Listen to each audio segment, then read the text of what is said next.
Welcome to the SMS podcast. I'm here today to review A Family Affair starring Nicole Kidman and Zac Efron. I don't think I've ever seen Nicole Kidman in a romantic comedy as the lead. She's always in a fucking serious thriller drama, but I guess she needs money. So she's like, why don't I do this dog shit Netflix movie and I'm gonna get paid hella? And I guess Zac Efron was thinking the same thing. If we're honest, this movie should have been called Face Off because Zac and Nicole's faces, it looks like they're about to melt off. It looks crazy. Zac Efron looks like a bobblehead in this movie. So does Nicole. But the thing about Nicole's face is it looks like it's about to melt off from all the filler and Botox. Also, Joey King's in this movie, and she plays Nicole Kidman's daughter. And let's just get in the movie. This movie, it's basically about Zac Efron. He's a movie star in this movie. And honestly, I don't know if they're doing a version of Chris Evans or Chris Hemsworth in this movie, because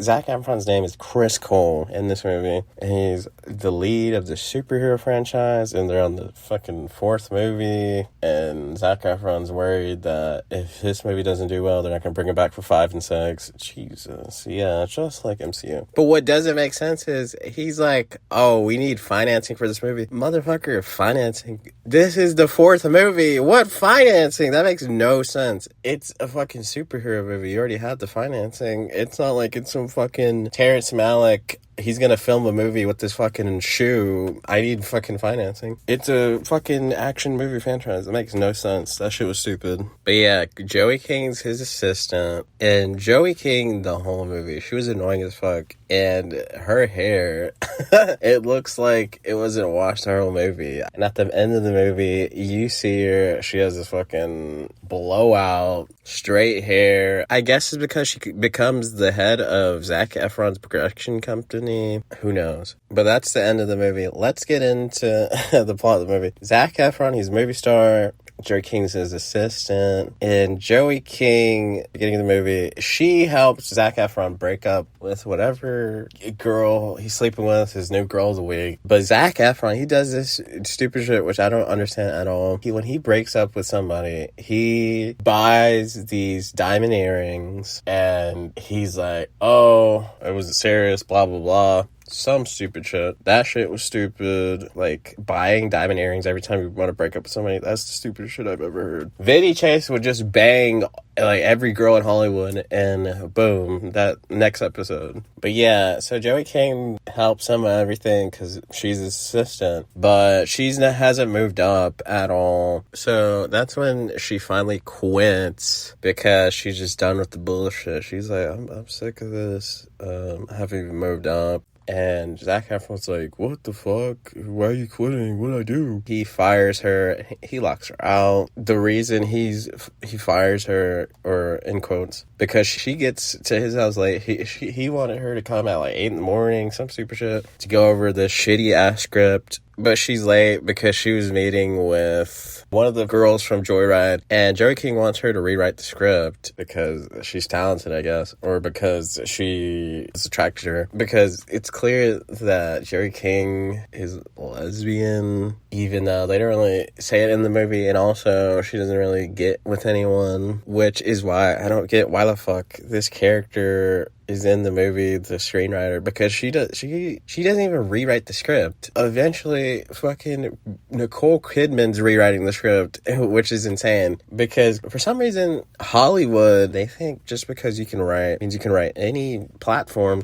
I mean, I remember on Californication, Hank Moody, he was a writer, but later on in like season 5 or like season 6 of the show, he starts writing songs just because he's a good writer. That makes no sense. And that's how basically Nicole Kidman's character is treated, that she's just a writer, she could write anything. So eventually we meet Nicole Kidman's character, whose name is Brooke. She's Joey King's mom, obviously. Talk about two people that look nothing alike.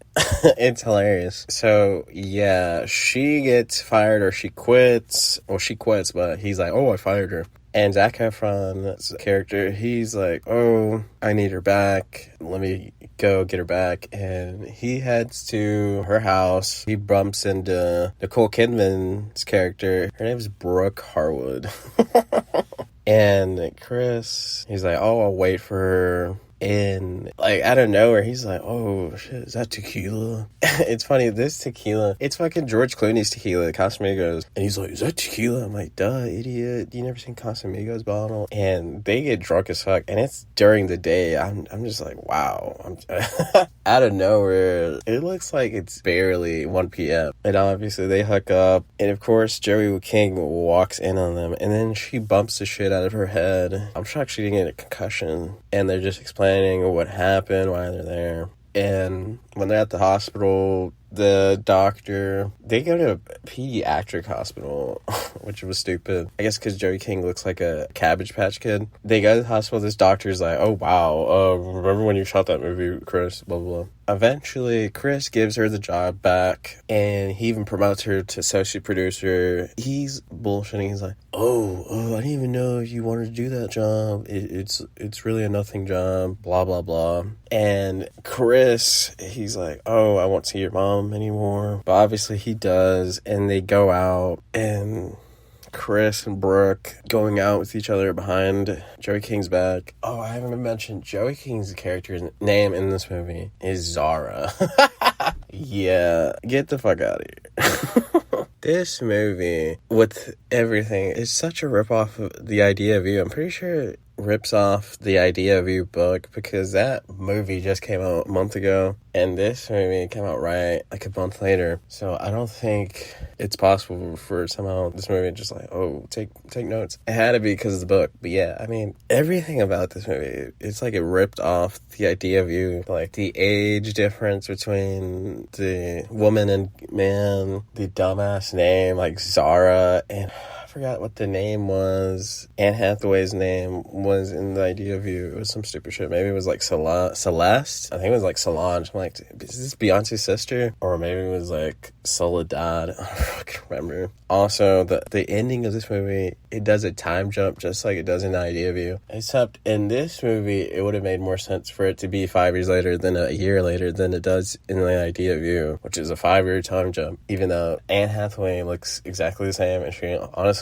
she looked even younger when they time jump. And the fact that a fucking famous celeb falls for this older woman, it's crazy. It's literally just a ripoff of The Idea of You. But yeah, let's get back into the movie. Chris and Brooke, they're hooking up behind Zara's back. She eventually finds out because she finds the script of this shitty-ass movie that Zac Efron is making, which is called Icarus Rush. And she finds the script with her mom's name on it. And she realizes, like, wait, what? Huh? So then she's mad. She's like, you need to both break it off. And eventually they, like Joey King, Zara, she goes to this event where they're both at, and it's this dumbass scene. And when she's trying to sneak in, she keeps lying to the host of the event. Eventually his publicist comes out and he's like, oh, I know them. It was so bad. So eventually she finds them and she goes off on her mom for no reason, because she's like, well, how dare you bang Zac Efron? How dare you? Why would you even do that? Because my dad died like fucking 10 years ago. Who gives a shit? Joking, you're like 24. Why would you care who your mom's banging? You're not 11. And when she blows up on them, she just tells her mom off, and her mom's like, oh, it reminds me of me and your dad. And Joe King's like, how dare you say that shit? What the fuck? And afterwards, you don't know what's going to happen in the relationship. But they get invited by Kathy Bates, who's in this movie. They drag Kathy Bates into this movie. It's really sad. Elderly abuse. She invites all of them to come to their family cabin, and also to see if Zara will come around to them. And she does. But, of course, this is a romantic comedy. When they're about to leave this cabin, she's packing their luggage into the cars, and she sees this fucking unzipped bag. So goofy.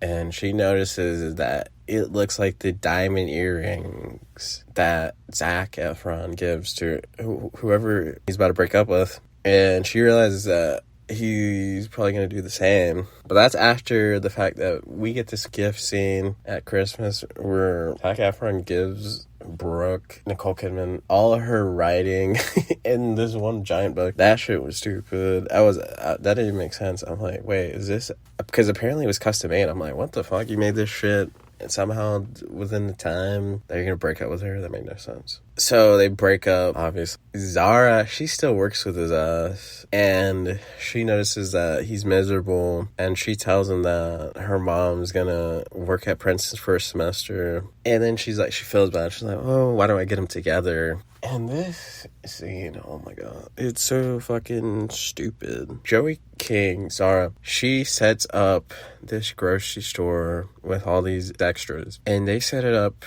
as if no one notices Chris. He's like, oh wow, nobody's noticing me? Oh my god. And Brooke, she gets taken to the store by Kathy Bates, or Brooke takes Kathy Bates to the store because Kathy Bates is like, oh, I need horn melons for my dementia. And Brooke is like, oh, it doesn't seem like you have it. She's like, well, yeah, because it works, duh. And it's funny, I made a note, and I was like, why the fuck did Joey King park like that? She parked in the other lane. I guess she can't drive. Eventually, Brooke and Chris, they reunite. Zara's like, I'm sorry for cock blocking. And the end. Then we get this dumbass time jump. That's only like a year later. And somehow Zara is Amy Pascal. She's somehow the head of this studio. I'm pretty sure she's supposed to be the head of Chris's production company. Because I don't know how else, it doesn't make sense. It took Ari Gold all 8 seasons just for him to become studio head, but somehow Joey King at 24, she's the head of this production company. I have no idea. It doesn't make any sense. She still works with Chris, obviously, because I assume that's his production company. In the end. Ooh. So let's get in the positives, negatives. The positives, I think there's some funny shit in the movie. I don't know if it's because I'm laughing at the movie or because it's actually funny. I thought Zac and Nicole, I thought they had okay chemistry. Some people saying they have no chemistry at all. I don't think that's true. I think there's like a little bit of spark. Maybe it's because nobody can tell if they had chemistry because their faces don't move. But yeah. Oh, Kathy Bates. Obviously, she's pretty charming with how bad the material is. Yeah, kind of like Zac Efron's character in this movie a little bit. I do like Nicole Kidman always. Yeah.